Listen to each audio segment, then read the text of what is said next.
ಪಾಠದ ಬಗ್ಗೆ ಚರ್ಚೆ ಮಾಡಿದ್ವಿ ಹಾಗೂ ಆ ಪಾಠವನ್ನು ಪೂರ್ಣಗೊಳಿಸಿ ಅಲ್ಲಿ ಕೊಟ್ಟಿರ್ತಕ್ಕಂತಹ ಎಲ್ಲ ಚಟುವಟಿಕೆಯನ್ನು ಸಹ ಪೂರ್ಣಗೊಳಿಸಿದ್ವಿ. ಯಾವ ರೀತಿಯಾಗಿ ಪತ್ರಗಳನ್ನು ಬರೀಬೇಕು ಅನ್ನೋ ಒಂದು ವಿಷಯವನ್ನ ನಾನು ಈಗಾಗಲೇ ನಿಮ್ಗೆ ಹೇಳಿದೆ ವಿದ್ಯಾರ್ಥಿಗಳೇ. ಅದರೊಟ್ಟಿಗೆ ಏನಂತ ಹೇಳಿದೆ, ನೀವು ಅಂದ್ರೆ ಒಂದು ವಿಷಯವನ್ನ ಕೊಟ್ಟಿದ್ದೆ ನಾನು. ಏನಂತ, ಯಾರಿಗೇನು ಹೋಮ್ವರ್ಕ್ ಗೊತ್ತಾಗಿಲ್ಲಲ್ಲ, ಹಿಂದಿನ ವಿಡಿಯೋನ ನೋಡಿ ಆ ಒಂದು ಮನೆ ಕೆಲಸವನ್ನು ಮಾಡಿ ಕಳಿಸ್ಬೇಕು ವಿದ್ಯಾರ್ಥಿಗಳೇ. ವಿಷಯವನ್ನು ಕೊಟ್ಟಿದ್ದೆ, ಆ ವಿಷಯದ ಮೇಲೆ ನೀವು ನಿಮ್ಮ ತಾಯಿ ಅಥವಾ ತಂದೆಗೆ ಒಂದು ಪತ್ರ ಬರಿಬೇಕು. ಅದನ್ನ ನೀಟಾಗಿ ನೀವನ್ನ ಫೋಟೋ ಹೊಡೆದು ನಾನು ಕಳಿಸ್ಬೇಕು ಅಂತ ಹೇಳಿದೆ ನಾನು. ಹೌದಾ? ಸರಿ, ಯಾರ್ಯಾರೆಲ್ಲ ಮಾಡಿಲ್ಲ ಇವತ್ತು ಮಾಡಲೇಬೇಕು. ಇಂದಿನ ಕೆಲಸವನ್ನು ಹಿಂದೆ ಮಾಡಬೇಕು, ನಾಳೆ ಮಾಡ್ತೀನಿ ಆದಾಯ್ತು, ಯಾರೋ ಕಳಿಸಿದ್ದನ್ನ ನೀವು ಫಾರ್ವರ್ಡ್ ಮಾಡೋದು, ಈ ರೀತಿಯಾದ ಕೆಲಸಗಳನ್ನ ಮಾಡಕೂಡ್ದು.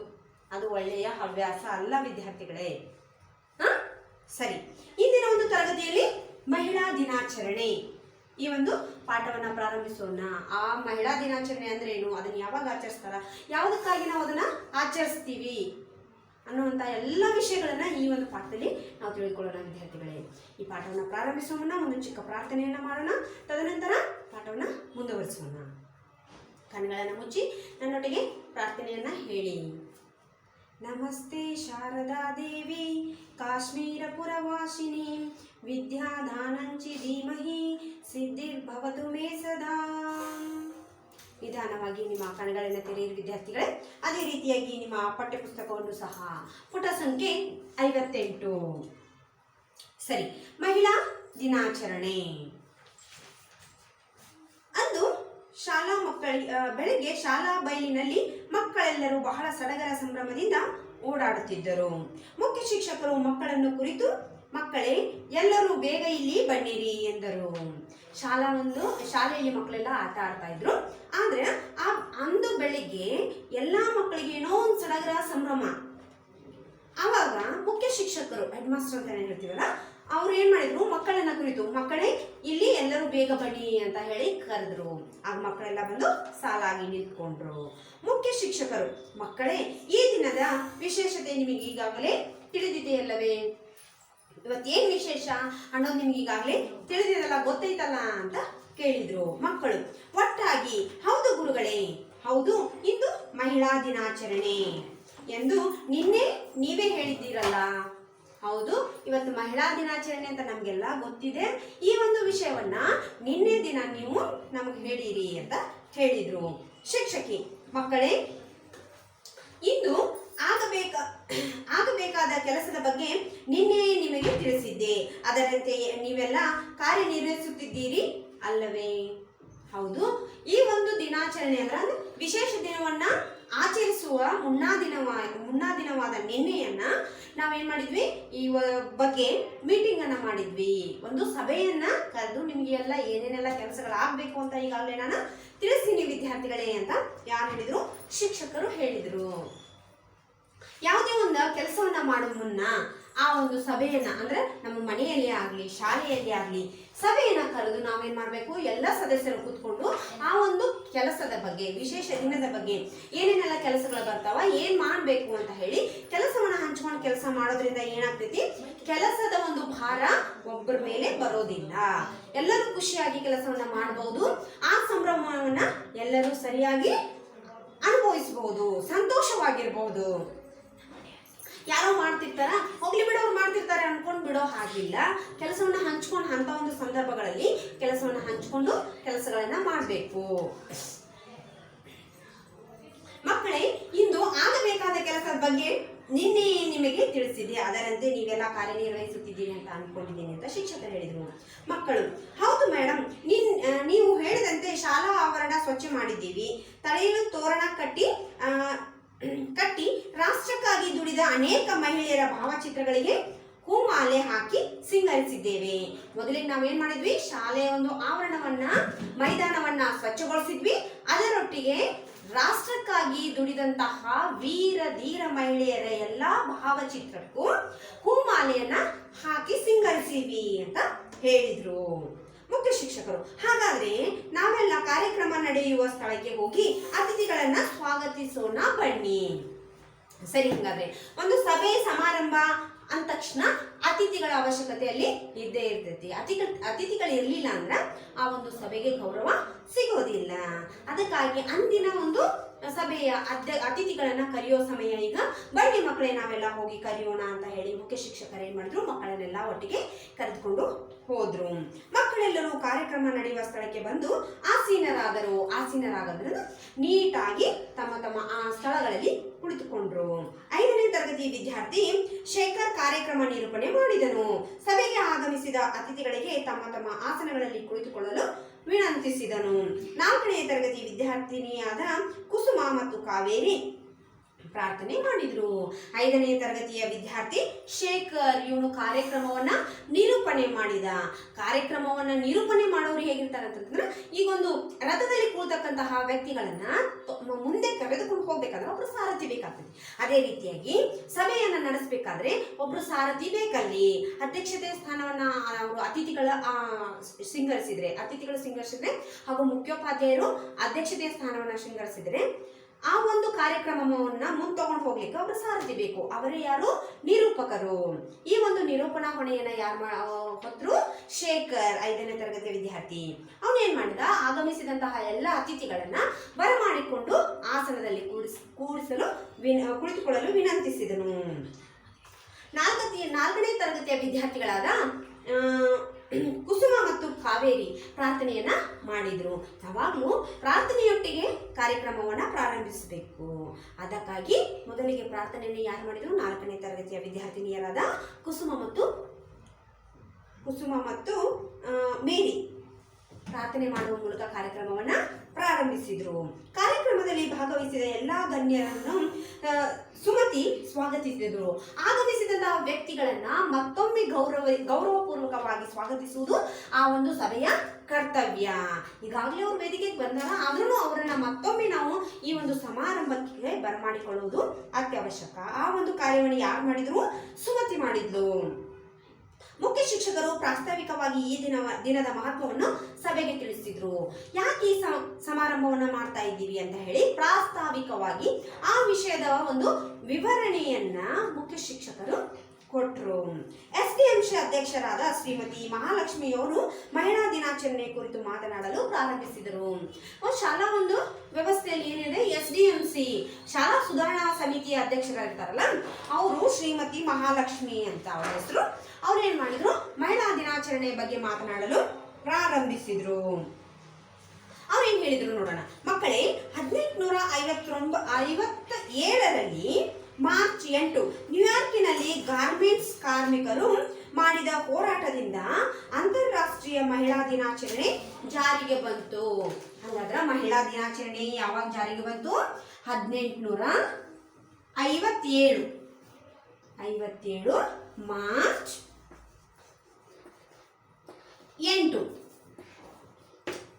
ನಾವು ಮಹಿಳಾ ದಿನಾಚರಣೆಯನ್ನ ಆಚರಿಸ್ತೀವಿ. ಅವಾಗ ಮಾರ್ಚ್ 8ರಂದು ವಿಶ್ವ ಮಹಿಳಾ ದಿನಾಚರಣೆ ಅಂತ ಆಚರಿಸ್ತೀವಿ. ಅದು ಯಾವಾಗಿಂದ ಪ್ರಾರಂಭವಾಯಿತು? 1857. ಅಲ್ಲಿ ಒಂದು ಗಾರ್ಮೆಂಟ್ಸ್ ಅಂತಂದ್ರೆ ಬಟ್ಟೆ ತಯಾರು ಮಾಡುವಂತಹ ಒಂದು ಕಂಪನಿಯಲ್ಲಿ ಇರ್ತಕ್ಕಂತಹ ಎಲ್ಲ ಮಹಿಳೆಯರು ಏನ್ ಮಾಡಿದ್ರು, ಹೋರಾಟವನ್ನ ಪ್ರಾರಂಭಿಸಿದರು. ಏನಂತ ಹೋರಾಟ? ಅಂದು ಮಹಿಳಾ ದಿನಾಚರಣೆ ಅಂತಾರಾಷ್ಟ್ರೀಯ ಮಹಿಳಾ ದಿನಾಚರಣೆ ಜಾರಿಗೆ ಬಂತು.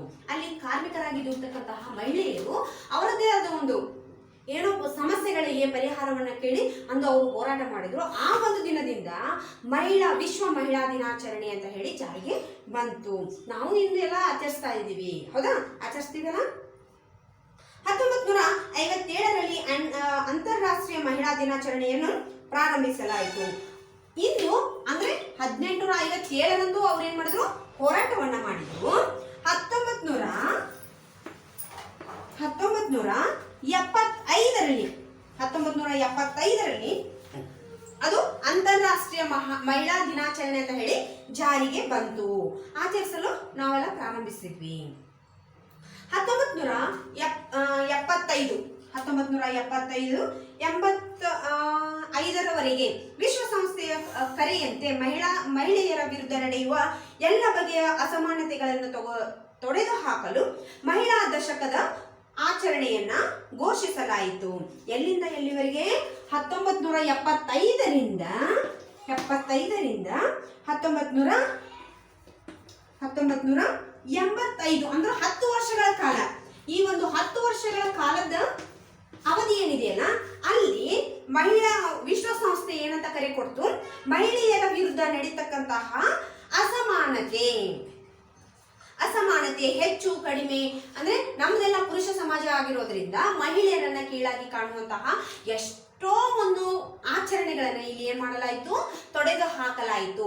ಅದಕ್ಕಾಗಿ ಈ ಒಂದು 10 ವರ್ಷಗಳ ಅವಧಿಯನ್ನ ಏನಂತ ಕರೆದ್ರು, ಮಹಿಳಾ ದಶಕ. ದಶ ಅಂತಂದ್ರ 10, ದಶ ಅಂದ್ರ 10 ಇದೆ. ಏನಂತ ಹೇಳ್ತಾರ, ದಶ ಅಂತ ಹೇಳ್ತಾರ.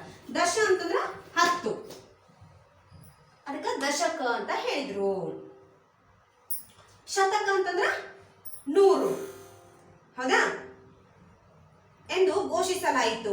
ಇಂದು ಹೆಣ್ಣು ಮಕ್ಕಳಿಗೆ ವಿವಿಧ ಕ್ಷೇತ್ರಗಳಲ್ಲಿ ಹೆಚ್ಚು ಹೆಚ್ಚು ಅವಕಾಶಗಳನ್ನು ಕಲ್ಪಿಸಬೇಕಾಗಿದೆ. ಹೆಣ್ಣೊಂದು ಕಲಿತರೆ ಶಾಲೆಯೊಂದು ತೆರೆದಂತೆ ಎಂಬ ನಾನುಡಿ ಇದೆ. ಹೌದು, ಇಂದು ಹೆಣ್ಣು ಮಕ್ಕಳು ಎಲ್ಲಾ ಒಂದು ಕ್ಷೇತ್ರದಲ್ಲಿನೂ, ಇದಿಲ್ಲ ಅಂತ ಹೇಳಂಗಿಲ್ಲ, ಎಲ್ಲಾ ಒಂದು ಕ್ಷೇತ್ರದಲ್ಲಿನೂ ಮುಂದೆ ಹೋಗ್ತಾ ಇದ್ದಾರೆ, ತಮ್ಮ ಒಂದು ಪಾದಾರ್ಪಣೆಯನ್ನ ಮಾಡ್ತಾ ಇದ್ದಾರೆ, ಸಾಧನೆಯ ಪತಾಕೆಯನ್ನ ಹಾರಿಸ್ತಾ ಇದ್ದಾರೆ. ಅದಕ್ಕಾಗಿ ಹೆಣ್ಣೊಂದು ಕಲಿತರೆ ಶಾಲೆಯೊಂದು ತೆರೆದಂತೆ. ಒಂದು ಮನೆಯಲ್ಲಿ ಒಬ್ಬ ಮಹಿಳೆ ಕಲಿತರೆ ಆ ಮನೆಯಲ್ಲಿ ಇರ್ತಕ್ಕಂತಹ ಎಲ್ಲಾ ಮಕ್ಕಳಿಗೂ ನಾವು ಏನ್ ಹೇಳ್ತಾಳ, ಪಾಠವನ್ನ, ಅಕ್ಷರ ಜ್ಞಾನವನ್ನ ಕೊಡ್ತಾಳ ಅನ್ನೋದಕ್ಕಾಗಿ ಮಹಿಳೆಯೊಬ್ರು ಕಲಿತರೆ ಶಾಲೆ ತೆರೆದಂತೆ ಅಂತ ನಾನುಡಿ ಇದೆ. ಹೆಣ್ಣು ಆದರ್ಶ ಸಮಾಜದ ನಿರ್ಮಾಣಕ್ಕಾಗಿ ಹಗಲಿರುಳು ಶ್ರಮಿಸುತ್ತಾಳೆ. ಆದರ್ಶಪ್ರಾಯಳಾದ ಮಹಿಳೆ ಏನ್ ಮಾಡ್ತಾಳ, ಸಮಾಜದ ನಿರ್ಮಾಣಕ್ಕಾಗಿ, ಉತ್ತಮವಾದ ಸಮಾಜದ ನಿರ್ಮಾಣಕ್ಕಾಗಿ ಹಗಲಿರುಳು ಶ್ರಮಿಸುತ್ತಾಳೆ. ಇದಕ್ಕೊಂದು ಉದಾಹರಣೆ ಅಂತ ಹೇಳಿದ್ರ ಜೀಜಾಬಾಯಿ ಮಾಡಿದಂತಹ ಒಂದು ಸಾಧನೆ ಛತ್ರಪತಿ ಶಿವಾಜಿ ಅನ್ನತಕ್ಕಂತಹ ಒಬ್ಬ ಮಹಾರಾಜನನ್ನ ಹುಟ್ಟುಹಾಕ್ತು. ತಾಯಿಯ ಒಂದು, ಅದಕ್ಕೆ ಹೇಳೋದು ಮನೆಯೇ ಮೊದಲ ಪಾಠಶಾಲೆ, ತಾಯಿ ತಾನೇ ಮೊದಲ ಗುರು ಅಂತ ಹೇಳಿ. ಮಕ್ಕಳ ಪಾಲನೆ ಪೋಷಣೆಯಿಂದ ಹಿಡಿದು ಅಂತಾರಾಷ್ಟ್ರೀಯ ಮಟ್ಟದವರೆಗೂ ಹಲವು ಸಾಧನೆಗಳನ್ನ ಮಾಡಿದ್ದಾಳೆ. ಕೇವಲ ನಮ್ಮ ಪ್ರಾದೇಶಿಕವಾಗಿ ಅಲ್ಲ, ಅಂತಾರಾಷ್ಟ್ರೀಯ ಮಟ್ಟದಲ್ಲೂ ಸಹ ಮಹಿಳೆ ಸಾಧನೆಯನ್ನ ಮಾಡಿದ್ದಾಳೆ, ಮಾಡ್ತಾ ಇದ್ದಾಳೆ. ನಮ್ಮ ನಾಡಿನಲ್ಲಿ ಒಣಕೆ ಓಬವ್ವ, ಕಿತ್ತೂರು ರಾಣಿ ಚೆನ್ನಮ್ಮ, ರಾಣಿ ಅಬ್ಬಕ್ಕ, ಬೆಳವಡಿ ಮಲ್ಲಮ್ಮ ಮುಂತಾದ ಅನೇಕ ವೀರ ನಾರಿಯರ ಹೆಸರು ಅಜರಾಮರವಾಗಿದೆ. ಹೌದು, ಇಲ್ಲಿ ಒಣಕೆ ಓಬವ್ವ, ಈ ಒಣಕೆ ಓಬವ್ವನ ಕಥೆಯನ್ನ ನಿಮಗೆ ಇನ್ನೂ ಯಾರಿಗೆ ಗೊತ್ತಾಗಿಲ್ಲ ವಿದ್ಯಾರ್ಥಿಗಳೇ, ನಿಮ್ಮ ಪಾಲಕರಿಂದ ತಿಳಿದುಕೊಳ್ಳಿ, ಅಥವಾ ಎಲ್ಲಾದರೂ ಸಿಕ್ಕರೆ ಆ ಒಂದು ವಿಷಯವನ್ನ ಓದಿ. ನಂತರ ರಾಣಿ ಚೆನ್ನಮ್ಮ, ರಾಣಿ ಕಿತ್ತೂರು ಚೆನ್ನಮ್ಮ, ಕಿತ್ತೂರಿನ ಧೀರ ಮಹಿಳೆ, ಬ್ರಿಟಿಷರನ್ನ ಎದುರಿಸಿದಂತಹ ಏಕಮಾತ್ರ ಕನ್ನಡದ ಮಹಿಳೆ ರಾಣಿ ಚೆನ್ನಮ್ಮ. ನಂತರ ರಾಣಿ ಅಬ್ಬಕ್ಕ, ಬೆಳವಡಿ ಮಲ್ಲಮ್ಮ. ಈ ಒಂದು ವೀರ ಮಹಿಳೆಯರ ಒಂದು ಪುತ್ಥಳಿಗಳನ್ನ ಈಗಾಗಲೇ ನಾವು ನೋಡ್ಬೋದು. ಹುಬ್ಳಿಯಲ್ಲಿ ಸರ್ಕಲ್ ನಲ್ಲಿ ಇಟ್ಟಿರೋದು, ಅದು ಚೆನ್ನಮ್ಮ ಸರ್ಕಲ್ ಅಂತಾನೆ ಹೇಳ್ತಿರೋದು, ಹೌದಾ.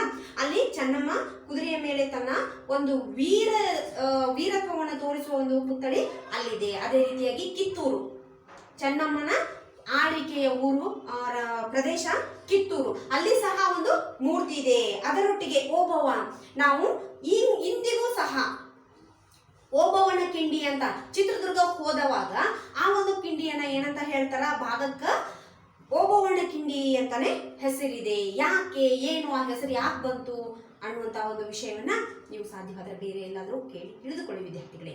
ಈ ಒಂದು ಸಮಯದಲ್ಲಿ ಆ ಒಂದು ವಿಷಯಗಳನ್ನ, ಅಂದ್ರೆ ಒಬ್ಬೊಬ್ಬರಾಗಿ ಆ ಮಹಿಳೆಯರ ವಿಷಯವನ್ನು ಹೇಳಕ್ಕಾಗೋದೇ ಇಲ್ಲ. ಅದಕ್ಕಾಗಿ ನಾನು ವಿಷಾದಿಸ್ತೀನಿ. ಸಾಧ್ಯವಾದ್ರೆ ಅವುಗಳನ್ನ ನಿಮ್ಗೆ ಎಲ್ಲಾದ್ರೂ ಬುಕ್ಕಲ್ಲಿ ಸಿಕ್ಕರೆ ತಿಳ್ಕೊಳ್ಳಿ ವಿದ್ಯಾರ್ಥಿಗಳೇ. ಪಾಲಕರಿಂದ ಇಲ್ಲ ಕತೆಗಳ ಕೇಳ್ತಿರ್ತೀರಲ್ಲ ಅಜ್ಜ ಅಜ್ಜಿಯಿಂದ, ಆ ಒಂದು ವಿಷಯದ ಬಗ್ಗೆ, ಈ ಓಬವ್ವ ಯಾರು, ರಾಣಿ ಚೆನ್ನಮ್ಮ, ಅದೇ ರೀತಿಯಾಗಿ ಅಬ್ಬಕ್ಕ, ಬೆಳವಡಿ ಮಲ್ಲಮ್ಮ, ಇವ್ರ ಬಗ್ಗೆ ನೀವು ತಿಳಿದುಕೊಳ್ಳಿ ವಿದ್ಯಾರ್ಥಿಗಳು. ಮುಂತಾದ ಅನೇಕ ವೀರ ನಾರಿಯರ ಹೆಸರು, ಇವರು ನಮ್ಮ ಕರ್ನಾಟಕದವರು. ಈಗ ಇಲ್ಲಿ ಬಂದಿರತಕ್ಕಂತಹ ಮಹಿಳೆಯರು, ವೀರ ನಾರಿಯರು ಕರ್ನಾಟಕಕ್ಕೆ ಸಂಬಂಧಪಟ್ಟವರು. ಅದೇ ರೀತಿಯಾಗಿ ನಮ್ಮ ಭಾರತದಾದ್ಯಂತ ಹಲವಾರು ವೀರ ಮಹಿಳೆಯರಿದ್ದಾರೆ. ಅವರೆಲ್ಲ ಹೆಸರುಗಳನ್ನ ನೀವೇನ್ ಮಾಡ್ಬೇಕು, ಪಟ್ಟಿ ಮಾಡಬೇಕು. ಇದು ಇಂದಿನ ಮನೆ ಕೆಲಸ. ಏನಪ್ಪ ಇಂದಿನ ಮನೆ ಕೆಲಸ ಅಂತಂದ್ರ, ಭಾರತದ ವೀರ ಮಹಿಳೆಯರ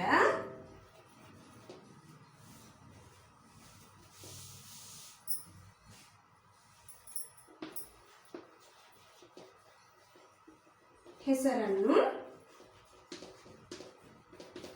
ಪಟ್ಟಿ ಮಾಡಿ.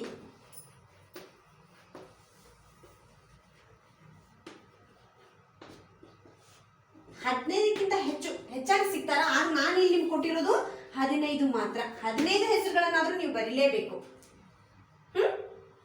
ಇವರು ನಮ್ಮ ಕರ್ನಾಟಕದವರಾದ್ರೆ ರಾಣಿ ಲಕ್ಷ್ಮೀಬಾಯಿ, ಝಾನ್ಸಿ ಲಕ್ಷ್ಮೀಬಾಯಿ, ಆಮೇಲೆ ಅದೇ ರೀತಿಯಾಗಿ ಇಂದಿರಾ ಗಾಂಧಿ, ಮದರ್ ತೆರೇಸಾ ನಮ್ಮ ದೇಶದವರು ಅಲ್ಲದೆ ಇದ್ರು ಇಲ್ಲಿ ಬಂದು ಇಲ್ಲಿಯ ಒಂದು ಸಮಾಜದಲ್ಲಿ ಏನ್ ಮಾಡಿದ್ರು, ಸೇವೆಯನ್ನ ಸಲ್ಲಿಸಿದ್ರು. ಅದಕ್ಕಾಗಿ ಅವರು ಭಾರತೀಯರಲ್ಲ ಅಂತ ಹೇಳಕ್ ಸಾಧ್ಯನೇ ಆಗೋದಿಲ್ಲ.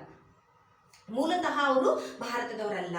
ಆ ಮಾತೆಯ ಒಂದು ಮಮತೆ ನಾವು ಏನ್ ಮಾಡಾಕ್ತೀವಿ, ನಮ್ಮವರೇ ನಾವು ಹೇಳ್ತಾ ಇದ್ದೀವಿ. ಮದರ್ ತೆರೇಸಾ ಹಲವಾರು ಕ್ಷೇತ್ರಗಳಲ್ಲಿ ಮಹಿಳೆಯರು ಸಾಧನೆ ಮಾಡಿದ್ದಾರೆ.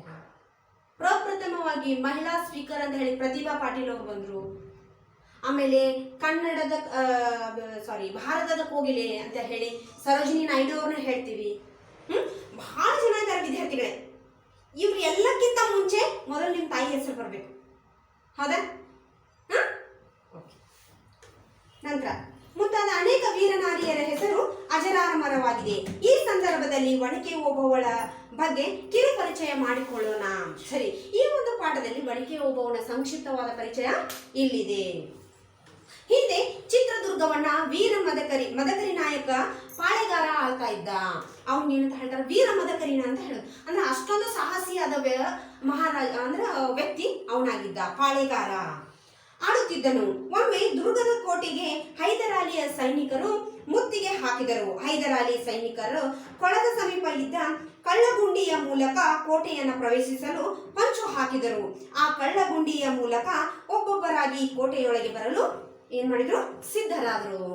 ಈ ಮದಕರಿ ನಾಯಕ ಏನ್ ಮಾಡಿದ, ತನ್ನ ಒಂದು ಪ್ರದೇಶದ ಸುತ್ತ ಏನಿತ್ತು, ಕೋಟೆ ಇತ್ತು. ಯಾವುದೇ ಶತ್ರುಗಳು ಒಳಗೆ ಬರದ ರೀತಿಯಲ್ಲಿ ಅವ್ರು ಏನ್ ಮಾಡಿದ್ರು, ಬಂದೋಬಸ್ತನ್ನ ಮಾಡಿದ್ರು. ಆದ್ರೆ ಎಲ್ಲಾದ್ರೂ ಒಂದು ಮಾರ್ಗಗಳನ್ನ, ಈ ಕಳ್ಳರು ಅಂದ ತಕ್ಷಣ ಎಲ್ಲಾದ್ರೂ ಒಂದು ಮಾರ್ಗಗಳನ್ನ ಕಂಡು ಹಿಡದೆ ಬಿಟ್ಟಿರ್ತಾರಲ್ಲ, ಅವ್ರು ಏನ್ ಮಾಡಿದ್ರು, ಕೊಳದ ಬಳಿ ಒಂದು ಕಿಂಡಿ, ಆ ಕಿಂಡಿಯ ಕಳ್ಳ ಕಿಂಡಿಯ ಮೂಲಕ ಬರುವುದಾಗಿ ಏನ್ ಮಾಡಿದ್ರು, ದಾರಿಯನ್ನ ಹುಡುಕಿದ್ರು. ಹೊಂಚು ಹಾಕಿ ಕುಳಿತರು. ಅಲ್ಲಿ ಕಾಯ ಕೂತಂತಹ ವ್ಯಕ್ತಿ ಒಬ್ಬವನ ಒಂದು ಪತಿ. ಅವ್ರು ಏನ್ ಮಾಡ್ತಾ ಇದ್ರು, ಆ ಒಂದು ದಸ್ತು ಅಂತ ಹೇಳ್ತಾರಲ್ಲ, ಅಂದ್ರೆ ಸುತ್ತುವರಿಯೋದು. ಯಾವುದೇ ರೀತಿ ಹಗಲು ರಾತ್ರಿ ಯಾವುದೇ ರೀತಿಯಾದಂತಹ ಅನುಮಾನಾಸ್ಪದವಾದಂತಹ ವ್ಯಕ್ತಿಗಳು ಒಳಗಡೆ ಅಂದ್ರೆ ಆ ಒಂದು ಕೋಟೆಯ ಒಳಗಡೆ ಬರದ ಹಾಗೆ ಅವ್ರು ಏನ್ ಮಾಡ್ತಾ ಇದ್ರು, ಕಾಯ್ತಾ ಇದ್ರು ಬಂದೋಬಸ್ತಿನಲ್ಲಿ. ಆ ಒಂದು ಸಮಯದಲ್ಲಿ ಇವ್ರು ಏನ್ ಮಾಡಿದ್ರು, ಒಬ್ಬೊಬ್ಬರಾಗಿ ಬರಲು ನಿರ್ಧರಿಸಿ ಅಲ್ಲಿ ಹೊಂಚು ಹಾಕೊಂಡು ಕೂತ್ಕೊಂಡ್ರು. ಅಂದ್ರೆ ಯಾರು ಅವಕಾಶಕ್ಕಾಗಿ ಕಾಯೋದು. ಹೊಂಚು ಹಾಕೋದು ಅಂತ ಹೇಳಿದ್ರೆ ಅವಕಾಶಕ್ಕಾಗಿ ಕಾಯೋದು. ಓಬವ್ವ ಕೋಟೆಯ ಒಬ್ಬ ಕಾವಲುಗಾರನ ಹೆಂಡತಿ. ಆಕೆ ತಣ್ಣೀರು ಕೊಳದ ಹತ್ತಿರ ನೀರು ತರಲು ಕೊಡವನ್ನು ಹಿಡಿದು ಬಂದಳು. ಅವ್ ಏನ್ ಮಾಡಿದ್ಲು, ಊಟದ ಸಮಯ ಆಗಿತ್ತು. ಅವಳು ಓಬವ್ವ ಏನ್ ಮಾಡಿದ್ಲು, ತನ್ನ ಗಂಡನನ್ನ ಕರೆದು ಊಟವನ್ನು ಮಾಡಿಕೊಂಡು ಹೋಗುವಂತೆ ಹೇಳಿದ್ಲು. ಸರಿ ಅಂತ ಅವನು ಊಟಕ್ಕೆ ಬಂದ. ಆದ್ರೆ ಊಟಕ್ಕೆ ಕುಳಿತ ಸಮಯದಲ್ಲಿ ನಾವು ಊಟಕ್ಕಿಂತ ಮುಂಚೆ ಏನ್ ಮಾಡ್ತೀವಿ, ಮೊದಲೇ ನೀರಿಡ್ತೀವಿ. ಆಕೆ ಏನ್ ಮಾಡ್ತಾಳ, ಊಟ ಕೊಟ್ಬಿಟ್ಟು ನೀರನ್ನ ನೋಡಿದ್ಲು, ನೀರ್ ಇರ್ಲಿಲ್ಲ. ಸರಿ, ಅವರನ್ನ ಕೂಡಿಸಿ ಏನ್ ಮಾಡಿದ್ಲು, ನೀರ್ ತರ್ಲಿಕ್ಕೆ ಹೊರಗಡೆ ಹೋದ್ಲು. ಆಗ ಕಳ್ಳ ಗಿಂಡಿಯ ಹತ್ತಿರ ಪಿಸುಗುಟ್ಟುವ ಧ್ವನಿ ಕೇಳಿ ಶತ್ರು ಸೈನಿಕರು ಕೋಟೆಯೊಳಗೆ ಸುಳಲು ಹವಣಿಸುತ್ತಿದ್ದಾರೆ. ಇದನ್ನು ಅರಿತ ಓಬವ್ವ ತನ್ನ ಗುಡಿಸಲೆಗೆ ಹೋಗಿ ಒಣಕೆಯನ್ನು ತಂದಳು. ಕೈಯಲ್ಲಿ ಒಣಕೆ ಹಿಡಿದು ಆ ಕಳ್ಳಕಿಂಡಿಯ ಮಗ್ಗಲಿನಲ್ಲಿ ನಿಂತುಕೊಂಡಳು. ಒಳನುಸುಳಿ ಬರುತ್ತಿದ್ದ ಹೈದರಾಲಿಯ ಸೈನಿಕರನ್ನ ಒಣಕೆಯಿಂದ ಹೊಡೆದು ಸಾಯಿಸಿದ್ಲು. ನೀರಿರ್ಲಿಲ್ಲ. ಸರಿ, ನೀರ್ ತಗೊಂಡ್ಬರ್ಬೇಕಂತ ಹೇಳಿ ಬಂದ್ಲು. ಆ ಒಂದು ಕಿಂಡಿ ಹತ್ರ ಅವ್ರು ಏನ್ ಮಾಡಿದ್ರು, ಅದೇ ಮಾರ್ಗವಾಗಿ ಅವ್ರು ಬರಲು ಏನ್ ಮಾಡಿದ್ರು, ಸಂಚು ಹಾಕಿದ್ರು. ಅವ್ರು ಮಾತಾಡ್ತಕ್ಕಂಥ ಪಿಸು ಮಾತು ಅಂದ್ರೆ ನಿಧಾನವಾಗಿ ಮಾತನಾಡೋದು, ಅಂದ್ರೆ ಗುಸು ಮಾತಾಡೋದು ಅಂತ ಹೇಳ್ತಾರಲ್ಲ ಅದು. ಅವ್ರು ಏನ್ ಮಾಡಿದ್ರು, ಮಾತಾಡೋದನ್ನ ಕೇಳಿ ಆಕೆ ವಾಪಸ್ ಹೋದ್ಲು. ಅಲ್ಲಿ ಆಕಿ ಗಂಡ ಊಟ ಕೂತಿದ್ದ. ಊಟ ಕುಂತ ವ್ಯಕ್ತಿಯನ್ನ ಎಬ್ಬಿಸಬಾರ್ದು ಅಂತ ಹೇಳಿ ಆಕೆ ಮಾಡಿದ್ರು. ಸರಿ ಅಂತ ಹೇಳಿ ಒನಕೆಯನ್ನ, ತನ್ನ ಕೈಗೆ ಸಿಕ್ಕಂತ ಒನಕೆಯನ್ನ ಎತ್ತಿಕೊಂಡು ಬಂದು ಏನ್ ಮಾಡಿದ್ಲು, ತನ್ನ ಒಂದು ಧೈರ್ಯವನ್ನ ಒಗ್ಗೂಡಿಸ್ಕೊಂಡ್ಲು. ಏನ್ ಮಾಡೋದು ಅಪಾಯ ಬಂದಾಗ ಉಪಾಯ ಮಾಡೋದು ಅನ್ನೋದೇ ಇದಕ್ಕಾಗಿನೇ. ಏನ್ ಮಾಡೋದು ಅಂತ ಹೇಳಿ ಗಾಬರಿ ಪಡುವ ಒಂದು ಸಂದರ್ಭ ಇದಲ್ಲ ಅಂತ ಹೇಳಿ ಆ ವೈರಿ ಸೈನಿಕರನ್ನ ಏನ್ ಮಾಡ್ಬೇಕು, ಕಡೆದು ಉಳಿಸ್ಬೇಕು ಅನ್ನೋ ಒಂದು ಉದ್ದೇಶದಿಂದ ತನ್ನ ಆಯುಧವಾದಂತಹ ಒಣಕೆಯನ್ನ ಹಿಡಿದು ನಿಂತ್ಲು. ಅಲ್ಲಿ ನುಸುಳಿ ಒಬ್ಬೊಬ್ಬರಾಗಿ ಬರ್ತಕ್ಕಂಥ ಆ ಒಂದು ಕಿಂಡಿ ಎಷ್ಟಿತ್ತು ಅಂತ ಹೇಳಿದ್ರೆ ಒಬ್ಬ ವ್ಯಕ್ತಿ ಮಾತ್ರ ಅದರಲ್ಲಿ ಪಾಸ್ ಆಗಕ್ಕೆ ಸಾಧ್ಯ ಆಗ್ತಾ ಇತ್ತು. ಆ ಒಂದು ಒಬ್ಬ ವ್ಯಕ್ತಿ ಬರುವಾಗ ಅವನ ತಲೆಗೆ ಹೊಡೆದು ಅವ್ರು ಏನ್ ಮಾಡ್ತಾ ಇದ್ರು, ಸರಿಸಿ ಹಾಕ್ತಾ ಇದ್ಲು. ಅಂದ್ರೆ ಅಲ್ಲಿ ಬರ್ತಕ್ಕಂಥ ಮತ್ತೆ ಹಿಂದೆ ಇನ್ನೂ ಎಷ್ಟು ಜನ ಇದ್ದಾರೆ ಅಂತ ನೋಡ್ಬೇಕಲ್ಲ. ಹೀಗೆ ನೂರಾರು ಸೈನಿಕರು ಹತರಾದರು. ಆಗ ಮದಕರಿ ನಾಯಕನು ದಂಡಿನೊಂದಿಗೆ ಆ ಸ್ಥಳಕ್ಕೆ ಬಂದನು. ಓಬವ್ವಳ ಸಾಹಸಕ್ಕೆ ಬೆರಗಾದನು. ದುರ್ಗವನ್ನು ರಕ್ಷಿಸಿದ ಓಬವ್ವಳನ್ನು ಕೊಂಡಾಡಿದನು. ಮದಕರಿ ನಾಯಕ ಈ ಒಂದು ವಿಷಯ ಕೇಳಿ ಏನ್ ಮಾಡ್ದ, ಅವಳು ಗಂಡಂದು ಊಟ ಆಯ್ತು, ಊಟ ಆಗಿ ಎಲ್ಲಿ ಹೋದ್ಲು ಹೆಂಡತಿ ಅಂತ ಹೇಳಿ ನೀರು ಸಿಗ್ಲಿಲ್ಲಲ್ಲ, ನೀರೇ ಇರ್ಲಿಲ್ಲ ಅಂತ ಹೇಳಿ ಅವನು ಕುಡ್ಕೊಂಡು ಬಂದ ಹೆಂಡತಿಯನ್ನ. ಆವಾಗ ಸಾವಿರಾರು ಆ ಸೈನಿಕರನ್ನ ಹೊಡೆದು ಆ ಒಂದು ಹೆಣದ ರಾಶಿಯ ಬಳಿ ನಿಂತಹ ಓಬವ್ವನನ್ನು ಕಂಡು ಅವನು ಏನ್ ಮಾಡಿದಾಕಿ ಗಂಡ ಬೆರಗಾಗಿ ನಿಂತ. ಅವನು ಏನ್ ಹೇಳಿದ್ರು, ಎಲ್ಲ ಸೈನಿಕರಿಗೂ ವಿಷಯವನ್ನ ತಿಳಿಸಿ ಸೈನ್ಯಕ್ಕೆ ಬರ ಹೇಳು ಅಂತ ಹೇಳಿ ಆಜ್ಞೆಯನ್ನ ಕೊಟ್ಟಾಗ ಅವನು ಏನ್ ಮಾಡ್ತಾನ, ಅವನು ಕೊಟ್ಟಂತಹ ಒಂದು ತುತ್ತೂರಿ ಅಂದ್ರೆ ಈಗ ಯಾವುದೇ ವ್ಯಕ್ತಿಯಲ್ಲೇ ಬಂದಾಗ ಎಲ್ಲರನ್ನು ಅಲರ್ಟ್ ಮಾಡ್ಬೇಕಲ್ಲ. ಈಗ ಅದರ ಬೆಲ್ ಇರ್ತಾವ, ಅವಾಗ ಆ ಒಂದು ತುತ್ತೂರಿ ಕಹಳೆ ಅಂತ ಹೇಳ್ತಾರೆ ಅದಕ್ಕೆ, ಅದನ್ನ ಊದಿ ಏನ್ ಮಾಡಿದ್ರು ಎಲ್ಲರೂ ಆ ತಕ್ಷಣ ಅಂದ್ರೆ ಎಮರ್ಜೆನ್ಸಿ ಇದೆ, ಏನೋ ಅಪಾಯ ಉಂಟಾಗಿದೆ ಅಂತ ಹೇಳಿ ಎಲ್ಲರೂ ಅವಾಗ ಓಡ್ ಬಂದ್ರು. ಈ ವಿಷಯ ಕೇಳಿದ ಮದಕರಿ ನಾಯಕ ಅಲ್ಲಿ ಬಂದು ನೋಡ್ತಾನ, ಓಬವ್ವನ ಒಂದು ಸಾಹಸವನ್ನ ಕೊಂಡಾಡ್ತಾನ, ಬೆರಗಾಗಿ ಅವಳ ಸಾಹಸವನ್ನ ಕೊಂಡಾಡ್ತಾನ. ದುರ್ಗವನ್ನು ರಕ್ಷಿಸಿದಂತಹ ಮಹಾತಾಯಿಯನ್ನು ಕಂಡು ಅವನ ಕಣ್ಣಲ್ಲಿ ನೀರು ಬರಲು ಪ್ರಾರಂಭವಾಗ್ತೈತಿ. ಒಣಗಿ ಓಬವ್ವಳನ್ನು ಕನ್ನಡ ನಾಡಿನ ಜನರು ಮರೆಯುವಂತಿಲ್ಲ. ಆಕೆಯ ಸಾಹಸದಿಂದ ಯುದ್ಧದಲ್ಲಿ ದುರ್ಗಕ್ಕೆ ಜಯ ಲಭಿಸಿತು. ಹೀಗೆ ಅನೇಕ ಮಹಿಳೆಯರು ತಮ್ಮ ಪ್ರಾಣದ ಹಂಗನ್ನು ತೊರೆದು ಸಾಧನೆಗೈದಿರುವರು. ನಾವು ಸಹ ಇಂತಹ ಸಾಧಕ ಮಹಿಳೆಯರ ಆದರ್ಶಗಳನ್ನು ಪಾಲಿಸಿಕೊಂಡು ಈ ದೇಶದ ಉತ್ತಮ ಪ್ರಜೆಗಳಾಗಿ ಬಾಳೋಣ ಎಂದರು. ಅಂತಹ ಅನೇಕ ಧೀರ ಮಹಿಳೆಯರಿದ್ದಾರೆ. ತಮ್ಮ ಪ್ರಾಣದ ಇಲ್ಲಪ್ಪ ಅದಾಗ್ತೈತಿ ಧೈರ್ಯದಿಂದ ಮುನ್ನುಗ್ಗಿ ಏನಾದ್ರೂ ಸಾಧನೆ ಮಾಡ್ಬೇಕು ಅನ್ನುವಂತಹ ಮಹಿಳೆಯರು ಏನ್ ಮಾಡಿದ್ರು, ತಮ್ಮ ಪ್ರಾಣದ ಹಂಗನ್ನ ತೊರೆದು ಹೋರಾಡಿದ್ರು. ಅವರೇ ಅಜರಾಮರರಾದಂತಹ ವ್ಯಕ್ತಿಗಳು. ವ್ಯಕ್ತಿ ಸತ್ರು ಸಹ ಅವರು ಬದುಕಿರ್ತಾರೆ ಅನ್ನೋದಕ್ಕೆ ಕಾರಣ ಇದೆ. ಅವ್ರಿಲ್ಲ, ಇವಾಗ ಒಣಕೆ ಓಬವ್ವ ಇಲ್ಲ, ರಾಣಿ ಚೆನ್ನಮ್ಮ ಇಲ್ಲ, ಆಮೇಲೆ ಅಬ್ಬಕ್ಕ ಇಲ್ಲ, ಬೆಳವಡಿ ಮಲ್ಲಮ್ಮ ಇಲ್ಲ. ಆದ್ರೂ ಅವ್ರು ಮಾಡಿದಂತಹ ಸಾಧನೆ ಅವ್ರನ್ನ ಇನ್ನೂ ಜೀವಂತವಾಗಿರಿಸಿದೆ. ಮಕ್ಕಳೆಲ್ಲರೂ ಉತ್ಸಾಹದಿಂದ ಭಾಷಣ ಆಲಿಸುವುದರಲ್ಲಿ ಮೈ ಮರೆತಿದ್ದರು. ವಿದ್ಯಾರ್ಥಿನಿ ಫಾತಿಮಾಳು ಎಲ್ಲರಿಗೂ ವಂದನೆಯನ್ನ ಸಲ್ಲಿಸಿದಳು. ಕಾರ್ಯಕ್ರಮ ರಾಷ್ಟ್ರಗೀತೆಯೊಂದಿಗೆ ಮುಕ್ತಾಯವಾಯಿತು. SDMC ಅವರು ಸಹಕಾರದಿಂದ ಎಲ್ಲರೂ ಸಿಹಿ ಹಂಚಲಾಯಿತು. ಸರಿ, ಕಾರ್ಯಕ್ರಮ ಆರಂಭವಾಗಿದೆ ಅಂದ್ರೆ ಅದಕ್ಕೂ ಮುಕ್ತಾಯನೂ ಬೇಕು. ಈ ಒಂದು ಮುಕ್ತಾಯ ಸಮಾರಂಭದಲ್ಲಿ ಆಗಮಿಸಿದಂತಹ ಸರ್ವರಿಗೂ ವಂದನೆಯನ್ನ ಸಲ್ಲಿಸಬೇಕಾಗಿದ್ದು, ಈ ಒಂದು ಕೆಲಸವನ್ನು ಯಾರು ಮಾಡಿದ್ರು, ಫಾತಿಮಾ ಮಾಡಿದ್ಲು. ಎಲ್ಲರಿಗೂ ವಂದನೆಯನ್ನ ಸಲ್ಲಿಸಿದಳು. ಕಾರ್ಯಕ್ರಮ ರಾಷ್ಟ್ರಗೀತೆಯೊಂದಿಗೆ ಮುಕ್ತಾಯಗೊಂಡಿತು. ನಂತರ SDMC ಸದಸ್ಯರು ಏನಿದ್ರಲ್ಲ, ಆಗಮಿಸಿದಂತ ಎಲ್ಲ ಮಕ್ಕಳಿಗೂ ಸಿಹಿಯನ್ನು ಹಂಚಿ ಅಂದಿನ ಕಾರ್ಯಕ್ರಮಕ್ಕೆ ಒಂದು ಅಲ್ಪ ವಿರಾಮವನ್ನ ಇಟ್ಟರು. ಇದು ಮಹಿಳಾ ದಿನಾಚರಣೆಯ ಒಂದು ವಿಷಯ ವಿದ್ಯಾರ್ಥಿಗಳೇ. ಸರಿ, ಈಗಾಗಲೇ ನಾನು ಮನೆ ಕೆಲಸವನ್ನ ಕೊಟ್ಟಿದ್ದೀನಿ. ಭಾರತದ ವೀರ ಮಹಿಳೆಯರ ಹೆಸರುಗಳನ್ನ ಪಟ್ಟಿ ಮಾಡಿ ಎಲ್ಲಾ ಕ್ಷೇತ್ರದಲ್ಲಿ ಇದೆ ಅಂತಲ್ಲ, ಎಲ್ಲಾ ಕ್ಷೇತ್ರದಲ್ಲಿ. ಸರಿ, ಮುಂದಿನ ಒಂದು ತರಗತಿಯಲ್ಲಿ ನಾವೇನ್ ಮಾಡೋಣ, ಅಲ್ಲಿ ಕೊಟ್ಟಿರ್ತಕ್ಕಂತಹ ಪಾಠದ ಪ್ರಶ್ನೋತ್ತರಗಳನ್ನ ಬಿಡಿಸೋಣ. ಹೌದಾ? ಸರಿ, ಅಲ್ಲಿವರೆಗೂ ಈ ಪಾಠವನ್ನ ಓದಿ ವಿದ್ಯಾರ್ಥಿಗಳೇ ಮನೆ ಕೆಲಸವನ್ನ ಮಾಡೋದನ್ನ ಮರಿಕೂಡುದು. ಮುಂದಿನ ತರಗತಿಯಲ್ಲಿ ಸಿಗೋಣ. ಅಲ್ಲಿವರೆಗೂ ಶುಭ ದಿನ.